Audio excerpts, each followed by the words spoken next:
Assalamualaikum warahmatullahi wabarakatuh. Balik lagi di KP Channel seputar fintech dan pinjaman online. Apa kabar teman-teman kalian hari ini? Semoga sehat selalu ya. Tetap semangat, tetap menjalankan aktivitas seperti biasanya. Masalah pinjaman online, mari kita sharing dan diskusi di KP Channel. Di video kali ini teman-teman, gue akan bahas lagi beberapa aturan pinjaman online legal yang sudah berizin di Otoritas Jasa Keuangan update Juli 2025.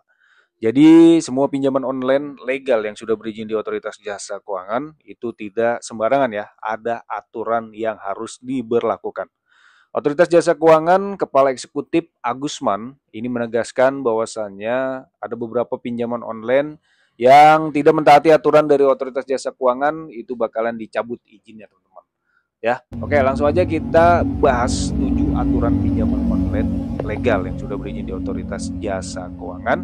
Ini harus ditaati oleh beberapa pinjaman online. Oke, langsung aja yang pertama teman-teman. Penurunan bunga dan biaya lain. Jadi pemerintah mengatur besaran bunga pada pinjaman online ya. Hal itu tertuang dalam peta jalan pengembangan dan penguatan layanan pendanaan bersama berbasis teknologi informasi LPBBTI dan surat edaran SEOJK 19 garis miring SEOJK 06/2023 di mana dalam SOJK tersebut ya besaran bunga per lending kini diatur OJK Otoritas Jasa Keuangan membatasi bunga pinjaman online menjadi 0,1% hingga 0,3% per harinya teman-teman. Sebelumnya Asosiasi Fintech Pendanaan Bersama Indonesia menetapkan maksimal bunga harian pinjol 0,4% per hari. Jadi di tahun 2025 ini bunga tidak boleh melebihi dari 0,04% per hari di semua pinjaman online yang sudah berizin di Otoritas Jasa Keuangan teman-teman. Oke langsung aja kita nomor yang kedua teman-teman ya. Ini ada denda keterlambatan. Ya, OJK juga mengatur denda keterlambatan bagi debitur dalam aturan baru ya untuk sektor produktif dendanya mencapai 0,1% per hari. Ya, pada 2024 denda keterlambatan turun menjadi 0,067% per hari pada 2026 nanti. Sementara denda keterlambatan untuk sektor konsumtif mencapai 0,3% per hari mulai 2024 dan 0,2% per hari pada 2025. Denda keterlambatan untuk sektor konsumtif turun kembali menjadi 0,1% per hari ini ya pada tahun 2025. Jadi untuk denda keterlambatan itu turun teman-teman ya, yang awalnya di tahun-tahun sebelumnya itu 0,2%, sekarang 0,1%. Ini untuk di semua pinjaman online legal yang sudah berizin di Otoritas Jasa Keuangan. Oke, yang ketiga adalah tak boleh pinjam lebih dari 3 platform teman-teman ya. Debitur nantinya hanya boleh meminjam maksimal 3 pinjaman online. Harapannya konsumen bisa lepas dari upaya gali lubang tutup lubang untuk masalah pinjaman online.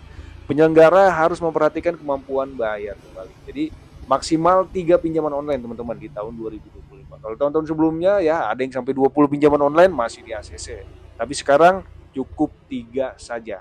Ya, kemungkinan cukup 3 saja karena OJK sudah menerbitkan aturan tersebut teman-teman.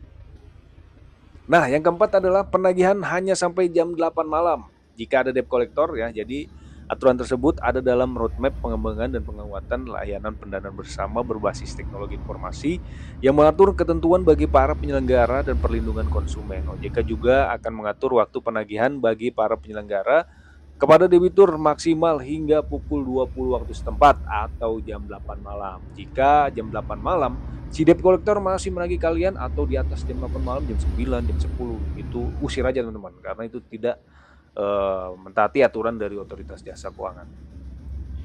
Nah, yang kelima adalah memperketat aturan penagihan. Jadi penyelenggara dilarang menggunakan ancaman ya, bentuk intimidasi dan hal-hal negatif lainnya termasuk unsur sara dalam proses penagihan. OJK juga melarang penagihan melakukan intimidasi dan merendahkan suku, agama, ras, dan anggota golongan, harkat martabat, dan harga diri di dunia fisik maupun di dunia maya, cyberbullying, baik kepada debitur, kontak darurat debitur, rekan, hingga keluarga. Di sini sudah jelas teman-teman ya, pinjaman online legal yang sudah berizin di Otoritas Jasa Keuangan apabila ada cyberbullying ya, kemudian ada penagihan kasar, intimidasi, laporkan ke pihak berwajib seperti kepolisian atau ke Otoritas Jasa Keuangan agar nantinya pinjaman tersebut bakalan dicabut izinnya teman-teman menjadi pinjaman ilegal. Ya, di sini jelas ya karena di tahun-tahun sebelumnya atau kemarin-kemarin juga banyak tuh ya yang sering ada kata-kata kasar kepada nasabah, intimidasi, sara, wah itu parah teman-teman. Itu sekelas pinjaman online ilegal. Jadi sekarang kalau misalkan ada kata-kata kasar lagi ya atau penagihan yang mungkin barbar, teman-teman bisa laporkan aja ke otoritas jasa keuangan.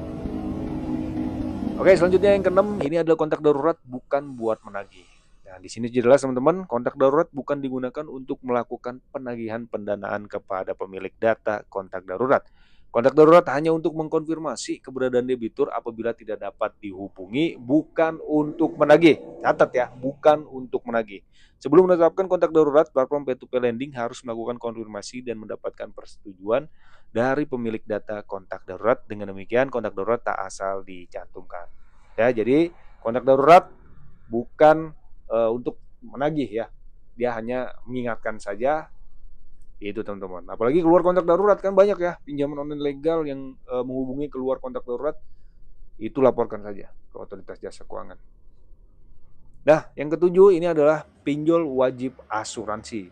Ya, jadi penyelenggara P2P Lending wajib memberikan fasilitas mitigasi resiko termasuk bekerjasama dengan perusahaan asuransi. Pengalihan resiko pendanaan ini sebagai dimaksud dengan dilakukan melalui mekanisme asuransi atau penjamin.